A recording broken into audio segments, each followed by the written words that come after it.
Bom dia, pessoal. Eu sou a Joyce e esse é o nosso primeiro dia meditando na Quaresma.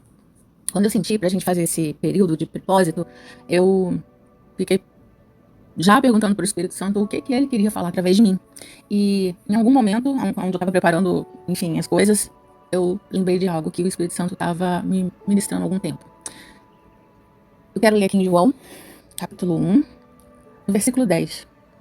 Veio ao mundo que ele criou, mas o mundo não o reconheceu. Veio a seu próprio povo, e eles o rejeitaram. Mas a todos que creram nele e o aceitaram, ele deu o direito de se tornarem filhos de Deus. O que eu estava pensando foi, os judeus eles esperavam que Jesus viesse como um homem da lei, um guerreiro, até porque era isso que falavam as profecias que falavam a respeito de Jesus. Falavam muito sobre ele trazer justiça, sobre ele vencer outras nações e encher Israel de glória. E especificamente na época em que Jesus começou o seu ministério publicamente, os judeus eram muito oprimidos pelos romanos por causa dos impostos, enfim. Então, os judeus desde novinhos nas escolas, eles aprendem sobre isso, né? E até se preparavam fisicamente, né? Como zelotes, que se preparavam para a batalha mesmo, como frente de guerra. E a gente pode até ver o caso de Pedro. E Pedro, ele fez aquela declaração lá quando quando Jesus pergunta o que as pessoas dizem que ele é e o que eles acham que Jesus é, quem Jesus é. E Pedro fala, é Mateus 16. E vocês? Perguntou ele, quem vocês dizem que sou? Simão Pedro respondeu, o Senhor Cristo é o Cristo, o Filho do Deus vivo. E logo em seguida, um pouco mais abaixo, no verso 23, Jesus se volta para Pedro e disse, afasta-se de mim, Satanás, você é uma pedra de tropeço para mim. Considera as coisas apenas do ponto de vista humano e não da perspectiva de Deus. Porque depois dessa declaração, da primeira declaração de Pedro, Jesus começa a falar sobre a morte dele, né? Começa a falar sobre como seria a morte dele, de toda a aflição que os discípulos passariam, enfim. E Pedro repreende Jesus. Jamais, Senhor, disse ele, isso nunca lhe acontecerá. E é quando Jesus ele responde isso. Outro momento que a gente vê Pedro assumindo essa posição de guerreiro é quando Jesus vai ser preso, né? E ele corta a orelha de Malco, o que foi prender Jesus. Então, o que eu queria trazer pra gente meditar é que o próprio povo de Jesus não o via como um Messias. Porque eles tinham expectativas criadas sobre quem era Jesus, de como ele viria. Isso tudo baseado na interpretação que eles fizeram das profecias que estão escritas. Olha uma profecia, Isaías 9, verso 6.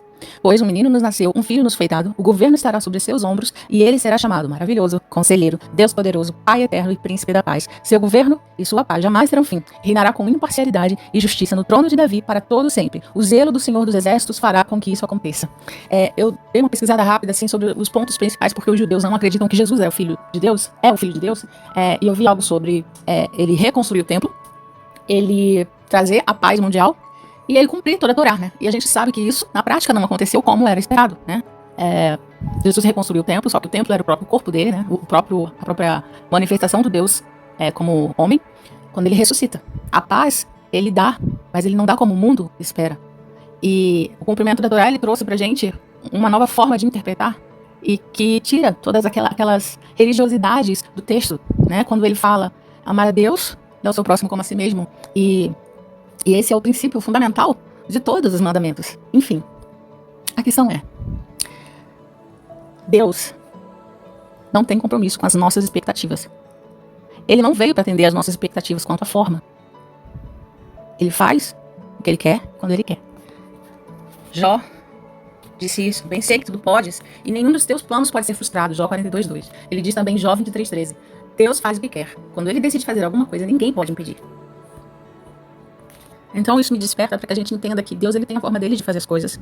Ele tem o tempo dele para fazer as coisas. E muitas vezes a gente espera, a gente recebe uma promessa de Deus, a gente fica esperando e conjecturando na nossa mente, no nosso coração, como, quando, cor, tudo.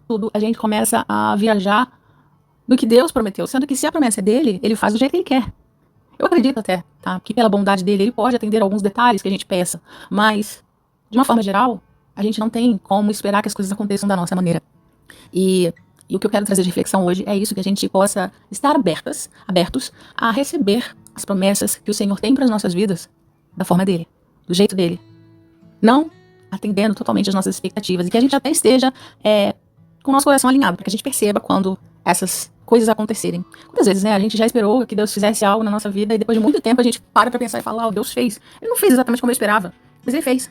A gente tem como exemplo também, quando Lázaro foi ressuscitado, que Marta e Maria mandaram uma mensagem para Jesus e Jesus só apareceu 4 dias depois, quando ele já estava morto, porque elas esperavam que Jesus o atendesse. Quando Lázaro estava doente, dizendo que Jesus ele queria fazer algo muito maior, algo muito mais impactante, que era a ressurreição do amigo dele.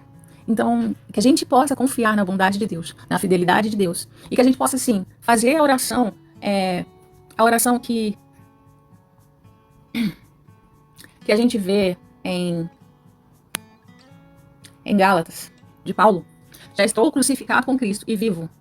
Não mais eu, mas Cristo vive em mim. E a vida que agora vivo na carne, vivo-a pela fé do Filho de Deus, o qual me amou e se entregou a si mesmo por mim.